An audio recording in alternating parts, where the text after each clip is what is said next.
memberitahu kepada dua temannya tersebut berdasarkan buku mantra yang telah ia baca, mereka pun harus mengucapkan mantra pertama selagi air mendidih, ucapan mantra kedua ketika air sudah dingin. Di buku itu juga mengatakan begitu mulai mengucapkan mantra kedua, mereka pun tak boleh berhenti membaca mantra itu. Setelah memberitahu kepada kedua temannya, akhirnya ritual pemujaan itu pun dilakukan oleh Ake bersama kedua temannya. Lalu ketika air yang berada di baskom Sarko itu sudah mendidih, tarian Mon menangis itu pun mulai dilakukan oleh beberapa wanita tersebut. Perlahan-lahan Ake pun mulai membaca buku mantra itu.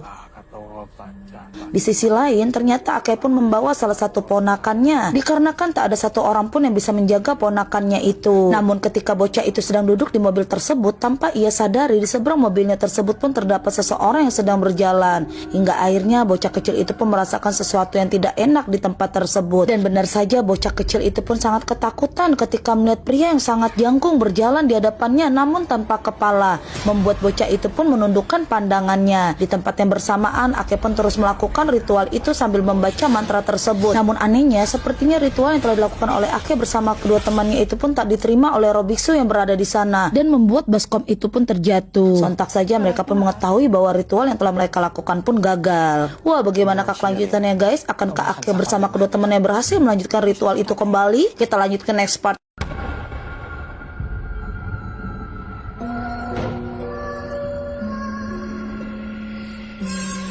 Sebelumnya Ake pun telah gagal melakukan ritual pertama kali, di mana air suci yang berada di dalam baskom itu pun terjatuh. Namun di sana terlihat Ake pun mulai mengulangi ritualnya tersebut. Terlihat air yang berada di dalam baskom itu pun perlahan-lahan mulai berputar dengan cepat. Lalu air yang awalnya putih tiba-tiba berubah menjadi sangat merah. Namun tiba-tiba hal serupa pun terjadi seperti ritual pertama, di mana air suci yang berada di dalam baskom itu pun kembali terjatuh, menandakan ritual yang telah dilakukan oleh Ake pun telah gagal. Terlihat para penari yang menyaksikan hal itu pun sangat ketakutan. Lalu Tria dan Niti pun mulai mendatangi Ake dan bertanya apakah ada suatu hal yang terlewatkan oleh Ake sehingga membuat ritual keduanya pun gagal. Di sana Ake pun lalu berkata kepada kedua temannya, seharusnya baskom yang ia gunakan untuk menaruh air suci adalah baskom khusus yang digunakan untuk ritual Mon menangis, di mana baskom tersebut terdapat 3 kepala singa yang berada di sampingnya, sambil menunjukkan gambar baskom yang ada di buku mantra tersebut. Setelah gagal melakukan ritual itu sebanyak 2 kali, Ake pun mulai mencari baskom Sarkon yang ia butuhkan. Ia pun mulai mencari dan berjalan di sekitar kuil tersebut, dan tanpa sengaja Ake pun mulai menemukan baskom yang ia butuhkan tersebut, di mana di baskom tersebut terdapat 3 pegangan kepala singa.